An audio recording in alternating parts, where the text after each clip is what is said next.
A medida que pasa el tiempo, es más común ver cómo los estados implementan medidas restrictivas, como bloquear el acceso a las distintas plataformas de redes sociales con motivos políticos, pero con la excusa de proteger a los usuarios de ciberataques, terrorismo, ciberacoso y sobre todo tipo de peligros que se encuentran en el Internet, porque no es que no hayan peligros en el Internet, pero esas son las excusas que utilizan para aplicar estas medidas que terminan siendo restrictivas con fines políticos que los benefician nada más a ellos y que lejos de proteger al ciudadano común, lo que hacen es poner en riesgo o poner al ciudadano en manos del Estado mediante ciertas medidas y excusas, pues, lo cual, lejos de proteger a los ciudadanos, como ya mencioné, los pone en manos del Estado. Con esto ellos restringen contenido en línea, conocen nuestros datos personales. Con esto los estados pasan a tener el poder total sobre nuestras voces, poner en riesgo o poner al ciudadano en manos del Estado. Los estados logran hacer esto ya sea mediante la utilización de la inteligencia artificial o el espionaje por medio de las compañías telefónicas, porque también incluyen a las empresas privadas en esto. Tener el poder total sobre nuestras voces. Eligen lo que podemos ver, eligen lo que podemos escribir y lo que no. También lo que se puede leer y compartir. Además, pueden eliminar cualquier clase de crítica al gobierno, como es el caso de Infobae, que hace tiempo se restringió para Venezuela y no se puede acceder a esta página de noticias a menos que sea por medio de una VPN, es decir, una red privada, atentando esto contra la libertad de expresión. Todos estos elementos forman parte de la censura que aplican los estados antidemocráticos, como es el caso de China, que aplica fuertes medidas restrictivas al uso del Internet, telefonía y las redes sociales. Sin embargo, algunas técnicas que utilizan los estados para silenciar son menos observables que la censura aplicada por estados autoritaristas, como el de China. Algunos optan por utilizar métodos que puedan pasar desapercibidos, como por ejemplo imponer hashtags en Twitter, para que no se vean los hashtags que utiliza la oposición en un país. Un ejemplo de ellos que ocurre mucho aquí es que si la oposición al Estado publica Venezuela Estado opresor o hashtag Estado malversador, inmediatamente atacan ese hashtag con, por decirle algo, hashtag pueblo de paz o hashtag aquí no se rinde nadie o hashtag rodilla en tierra, cualquier cosa. Y piden a quienes los siguen que los apoyen, que apoyen el hashtag, pues. Ese es otro método de censura y muchas veces la gente no lo nota, no lo ve, porque la gente está dormida. La gente está cada quien en sus problemas. La gente está sumida en el sonambulismo. Nos levantamos, nos aseamos, vamos a la universidad a estudiar, a trabajar, lo que sea. Y pasamos el día dormidos, sumidos en lo nuestro. Y no vemos lo que queremos ver o simplemente no queremos ver lo que sucede a nuestro alrededor. Porque, ojo, estamos sumidos en un sueño, en el sueño del desconocimiento. Pero despertarnos de ese sueño es entrar en una pesadilla, la pesadilla de la violencia, el hambre, la deserción que azota a este país, pues, tomando en cuenta que me vine al contexto venezolano. La crisis hospitalaria, la diáspora y todo esto.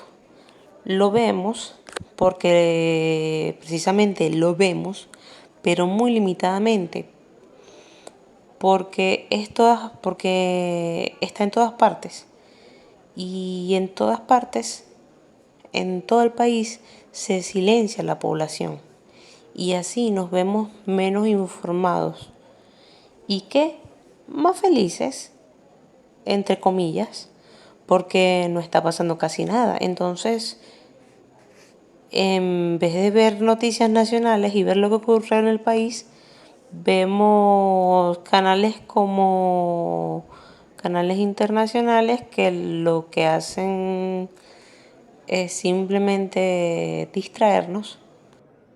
Vamos, no seamos negativos con lo que ya está pasando. Toda nuestra vida está conectada al Internet. Desde nuestra lavadora y nevera hasta nuestros cepillos de dientes estarán recogiendo datos de consumo. Esto significa que en el futuro vamos a tener un desarrollo inimaginable con respecto a cómo vivimos dentro de nuestras ciudades. La intervención estatal debe proteger los derechos humanos en línea y preservar una Internet abierta. El poder emancipatorio de Internet depende de su naturaleza igualitaria. Para contrarrestar el autoritarismo digital, las democracias deben garantizar que las regulaciones permitan a los usuarios expresarse libremente, compartir información a través de las fronteras y hacer que los poderosos rindan cuentas. Algunas de las leyes están diseñadas para suprimir el contenido de crítica al gobierno, en lugar de proteger a los usuarios de material dañino. Las leyes de privacidad de datos deben centrarse en proteger a los usuarios y evitar una mayor fragmentación de Internet. La regulación debe garantizar que el poder no se acumule en manos de unos pocos actores dominantes, ya sea del gobierno o del sector privado. La infociudadanía, la revisión de noticias, como por ejemplo el fact-checking, revisar las noticias de la fuente, reconocer cuáles son las fuentes verificadas, que las fuentes sean verificables. La infolocalidad es un término que podría acuñar ya que, yo soy de Mérida y, por ejemplo, vemos muchísimas páginas donde se hace infociudadanía, pero se hace con noticias muy, muy locales. Entonces, ser visores críticos sobre estos temas, de verdad me interesa saber estas cosas, de verdad es una noticia importante, relevante y sigue ahí, pues. Y me parece importante porque la opinión pública se hace desde las masas pequeñas de personas y esto viene siendo en las comunidades pequeñas, las parroquias y así estas informaciones que se van creando se van discerniendo y así se va construyendo la cultura como tal, ¿no? Eh, Tenemos también los estándares, acoplarnos a estándares internacionales, recordar que somos ciudadanos del mundo, que no estamos aislados, ¿sí? Que podemos llevar a cabo proyectos de amplio espectro en lugares muy pequeños y pueden tener un gran impacto en estos lugares pequeños, pues. Sin embargo, estas leyes análogas pueden ser abusadas por políticos antiliberales y autoritarios para eliminar la expresión política, social y religiosa no violenta.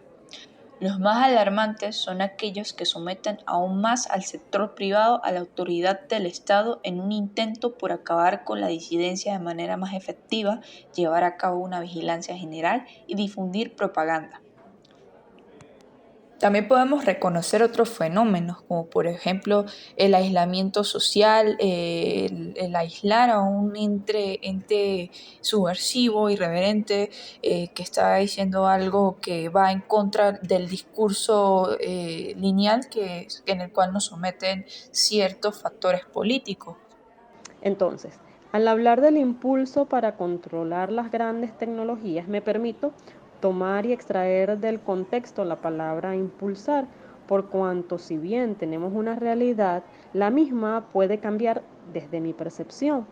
Y esto se logrará si se impulsa a niños y a jóvenes a ser la voz del cambio, no con discursos preparados por adultos, sino desde ese mundo genuino que los caracteriza, porque se pudiera decir que hoy en día la enseñanza está invertida porque muchos de los adultos tenemos muchísimo que aprender de los niños, ¿verdad?